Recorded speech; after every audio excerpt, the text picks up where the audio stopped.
اعوذ باللہ من الشیطان الرجیم وَلَقَدْ آتَيْنَا مُوسَى الْكِتَابَ، اور ہم نے موسیٰ کو کتاب عطا کی، وَقَفَّيْنَا مِن بَعْدِهِ بِالرُّسُلِ، اور ہم نے ان کے بعد پے بپے رسول بھیجے، وَآتَيْنَا عِیسَىٰ ابْنَ مَرْیَمَ الْبَیِّنَاتِ، اور ہم نے مریم کے بیٹے عیسیٰ کو معجزات عطا کیے، وَأَیَّدْنَاهُ بِالرُّوحِ الْقُدُسِ، اور روح القدس یعنی جبرائیل سے اس کو مدد فراہم کی۔ افکلما جاءکم رسول بما لا تہوی انفسکم استکبرتم، یہودیوں کیا ایسا نہیں ہوا کہ جب کبھی تمہارے پاس کوئی رسول تمہاری خواہش کے خلاف کچھ لایا تو تم نے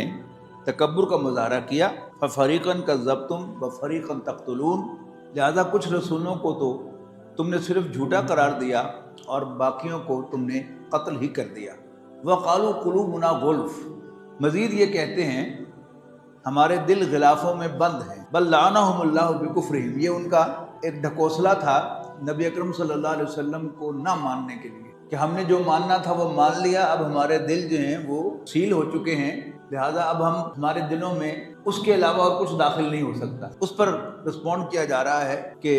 ان کے دل لفافوں میں بند نہیں ہے، اصل میں اللہ نے ان کے کفر کی وجہ سے ان کے دلوں پر مہر لگا دی ہے، ان کو سیل کر دیا۔